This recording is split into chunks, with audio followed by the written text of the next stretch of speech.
Welcome to Uranium Unleashed.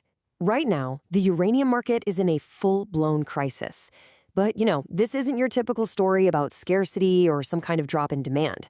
Nope, this is a paradox. It's a market that's been completely frozen by the very policies that were supposed to save it. So let's unpack how we got here. Okay, so it all boils down to this one pretty shocking number, a 50% drop. That's how much U.S. utilities cut their uranium purchases.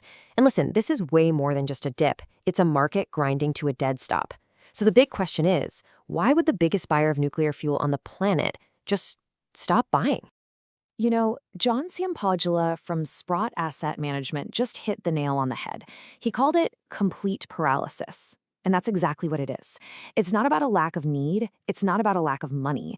The real problem here is a total crippling lack of clarity. So what's causing it? Well, the answer is not what you'd expect. So where is this deep freeze coming from? It's not some big external shock. It's not a foreign adversary. The culprit is actually domestic policy. We're about to walk through how a policy that was, meant to secure the American supply chain has actually created this self-defeating, really damaging paradox. And this is really the heart of the whole misunderstanding. See, we usually think of tariffs as, just a tax. It makes things more expensive. Simple as that. But in the world of nuclear fuel where you're signing contracts that last for a decade, the real poison isn't the cost. It's the uncertainty. When nobody knows what the tariff will be tomorrow or next year, it creates this massive, unquantifiable liability. And you just can't sign contracts in that environment. And look, to be really clear, a simple price hike isn't the main issue here. Uranium fuel, it's only about 5 to 7% of a nuclear plant's total running costs. That's almost a rounding error. Utilities can absolutely handle a stable, predictable tariff. The problem isn't the price tag itself, it's the mystery price tag. They can manage cost. What they can't manage is open-ended, unpredictable risk. So this brings us to what we're calling the tariff paradox. It's this crazy, self-defeating loop where a policy designed to boost American uranium mining is causing so much chaos that it actually freezes the long-term contracts that are needed to finance and build those very mines. The policy is literally strangling its own goal. But how exactly does a policy announcement in Washington turn into a potential energy crisis? Well, let's trace the actual mechanism. We can break it down into a 5-step chain reaction. All right, so this is the whole domino effect laid out for you. You can see the entire sequence right here. It all starts with that policy volatility at the top, and it ends down at the bottom with a looming supply cliff. So now let's walk through each one of these 5 steps and see exactly how we get from A to B.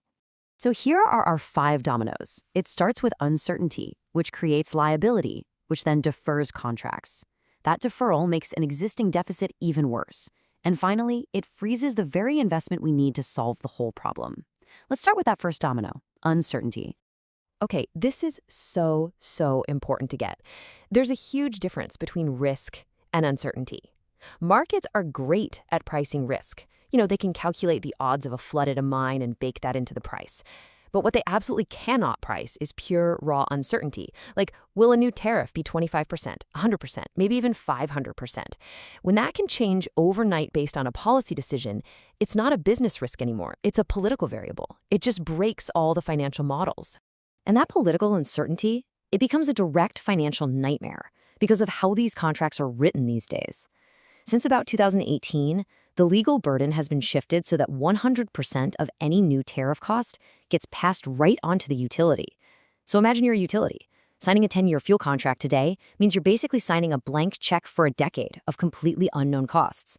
Who in their right mind would do that? The only sane answer is you don't sign. And this is where the clock really starts ticking. It takes a long time, about 18 to 24 months, to turn raw uranium into finished fuel assemblies for a reactor. What that means is the contracts that are not being signed today are creating a very real fuel shortage that's going to hit us 2 years down the road. The crisis might be deferred for now, but it's being locked in as we speak. Now, you have to understand, even before this whole policy paralysis thing hit, the market was already skating on thin ice. This number, 226 million pounds, that's the gap between what reactors needed and what was actually contracted over the last 5 years.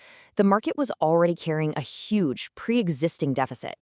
So the tariff uncertainty didn't start the fire, but man, it poured a whole lot of gasoline on it. The market was already struggling to keep up.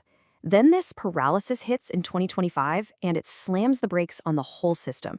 It turned a long-term problem into an immediate, acute crisis. And here it is. This is the final tragic irony of the whole situation. The entire point of the policy was to get more domestic uranium mines built. But you can't get billions in financing to build a mine based on a shaky spot price. Lenders need to seek guaranteed revenue from long-term contracts. So by paralyzing the contracting market, the policy is directly blocking the very investment it was supposed to create. It's completely self-defeating. Okay, so we've seen the mechanism, right? We've seen how the dominoes fall. Now let's talk about the consequences, the fallout. Because this isn't just theoretical. This chain reaction is leading us straight toward a real, quantifiable supply shortage, and the timeline is getting very, very clear. Let's just look at the hard numbers. Focus on that last column, the annual shortfall. The market was already short 133 million pounds coming into 2025. Then the paralysis hits, and contracting just plummets. It drops to less than half of what's needed. We dug the hole deeper by another 93 million pounds in a single year. This gap isn't just growing, it's accelerating. So what you're looking at here is a collision course, plain and simple. We have the contracting freeze hitting in 2025. That's going to lead to a real physical fuel gap emerging by 2027. And then, just 1 year after that, the full ban on Russian uranium kicks in, cutting off a major global supplier at the exact moment this self-inflicted shortage is going to be at its absolute worst. Which really leaves us with this final question. The evidence seems pretty clear. The uranium market is tough. It's robust enough to handle high prices. But what it can't seem to handle is policy incoherence. It can't function when the basic rules of the game are arbitrary and can change overnight. Certainty is what you need for investment, and investment is what you need for supply. Without that, you don't get energy security.